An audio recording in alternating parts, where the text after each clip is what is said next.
నమస్కారం. School grant bills upload చెయ్యాలంటే అబ్బా అదో పెద్ద పని అనుకుంటున్నారా? అస్సలు కాదండి. మీ చేతిలో ఉన్న మొబైల్ ఫోన్తోనే జస్ట్ కొన్ని నిమిషాల్లో ఈ పనిని ఎంత ఈజీగా పూర్తి చేయొచ్చో ఇప్పుడు వివరంగా చూద్దాం. దీనికోసం ఏదో పెద్ద కంప్యూటర్ నాలెడ్జ్ కావాలోనూ టెక్నికల్ స్కిల్స్ ఉండాలనో అస్సలనుకోవద్దు. ఏ టీచరైనా సరే ఈ ప్రాసెస్ చూశాక అరే ఇంతేనా, ఇంత సింపులా అని అనడం మాత్రం పక్కా. సరే, మరింకెందుకు లేటు? పదండి ఫస్ట్ స్టెప్తో మొదలుపెట్టేద్దాం. ముందుగా మనం చేయాల్సిందేంటంటే పీఎం శ్రీ యాప్లోకి లాగిన్ అవ్వడం. యాప్ ఓపెన్ చేయగానే మనకిక్కడ 3 ఖాళీలు కనిపిస్తాయి కదా. ఇక్కడ మనం గుర్తుపెట్టుకోవాల్సిందే ఒక్కటి, యూజర్ ఐడి అంటే అదేదో కొత్తది కాదు, మన స్కూల్కి ఉండే ఐఎంఎంఎస్ కోడ్ అనమాట, అంతే. ఇక పాస్వర్డ్ దగ్గరకొస్తే ఇక్కడే చాలామంది చిన్న పొరపాటు చేస్తుంటారు. జాగ్రత్తగా వినండి. పాస్వర్డ్ వచ్చేసి pmshri@2024. ఇందులో పి అనేది కంపల్సరీగా క్యాపిటల్ లెటర్ ఉండాలి. స్లైడ్లో ఎలా ఉందో అచ్చం అలాగే టైప్ చేశారంటే లాగిన్ ఒక్క క్లిక్లో అయిపోతుంది. ఓకే, లాగిన్ సక్సెస్ అయిపోయింది. ఇప్పుడు మనకి 3 ట్యాబ్స్ కనిపిస్తాయి. మనం నేరుగా చివరి ఆప్షన్కి వెళ్ళిపోవాలి, అదే కాంపోజిట్ గ్రాంట్ ఫర్ స్కూల్స్. దానిమీద క్లిక్ చేసేయండి. అయితే ఆగండి. బిల్స్ అప్లోడ్ చేసే ముందు ఒక చిన్న చెక్. జస్ట్ 2 విషయాలు సరిచూసుకుందామంటే మన పని ఇంకా ఫాస్ట్ అయిపోతుంది. ఏంటవి చూద్దాం పదండి. First check, estimations status.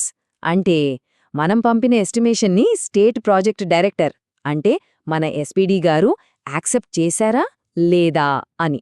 అక్కడ గ్రీన్ కలర్లో అప్రూవ్డ్ బై ఎస్పీడీ అని కనిపిస్తుందా? అన్నీ కరెక్ట్గా ఉన్నట్టే. ఉదాహరణకి మన స్కూల్కి 25,000 రూపాయలొచ్చాయి అనుకుందాం. మనం అప్లోడ్ చేసిన ఎస్టిమేషన్ కూడా కరెక్ట్గా 25,000 ఉంది అనుకోండి. అప్పుడు బ్యాలెన్స్ 0 చూపిస్తుంది. అలా ఉంటేనే మనం ముందుకెళ్లగలం. సో ఇదొక క్విక్ చెక్ అన్నమాట. ఇక రెండో చెక్, పీసీ రెజల్యూషన్ కాపీ. మన ఎస్ఎంసీ అంటే స్కూల్ మేనేజ్మెంట్ కమిటీ మెంబర్స్ అందరి సంతకాలతో ఉన్న కాపీని మనం అప్లోడ్ చేశామా లేదా? దాని స్టేటస్ అప్లోడెడ్ అని చూపిస్తోందంటే సూపర్, మనం నెక్స్ట్ స్టెప్కి రెడీ. భల్లే, ప్రిపరేషన్ అంతా పర్ఫెక్ట్గా అయిపోయింది. ఇక అసలు పనిలోకి దిగిపోదాం. అదే బిల్ క్యాప్చరింగ్, అంటే మన బిల్లుల్ని అప్లోడ్ చేయడం. ఈ బిల్ క్యాప్చరింగ్ సెక్షన్లోకి వెళ్లగానే చూడండి, ఎస్టిమేషన్ అమౌంట్ పక్కన అప్లోడెడ్ అమౌంట్ అని ఉంది కదా, అది ఫస్ట్లో 0 అని చూపిస్తుంది. మనం ఒక్కో బిల్ యాడ్ చేసే కొద్దీ ఈ నంబర్ మారుతూ ఉంటుంది. ప్రతి బిల్లుని అప్లోడ్ చేయడానికి మనం ఈ 5 స్టెప్స్ ఫాలో అయితే చాలు. ఫస్ట్ బిల్ నంబర్, తర్వాత బిల్ డేట్, ఆ తర్వాత బిల్ అమౌంట్ ఎంటర్ చేయాలి. 4వది ఆ బిల్లుని ఒక ఫోటో తీయడం, చివరిగా సబ్మిట్ బటన్ నొక్కడం. అంతే, చాలా సింపుల్. అయితే ఫోటో తీసేటప్పుడు మాత్రం కొంచెం శ్రద్ధ పెట్టాలి. బిల్లును నీట్గా ఒక ఫ్లాట్ సర్ఫేస్ మీద పెట్టి అందులో ఉన్న అక్షరాలు, నంబర్లు అన్నీ క్లియర్గా కనిపించేలా ఫోటో తీయండి. గుర్తుపెట్టుకోండి, ఫోటో ఎంత క్లారిటీగా ఉంటే మన అప్రూవల్ ప్రాసెస్ అంత స్పీడ్గా అవుతుంది. అంతేనండి, ఇలా అన్ని బిల్లులను అప్లోడ్ చేశారంటే మీ పని విజయవంతంగా పూర్తయినట్టే. కంగ్రాట్స్! చూశారుగా ఈ ప్రాసెస్ మొత్తం ఎంత సింపుల్గా ఉందో?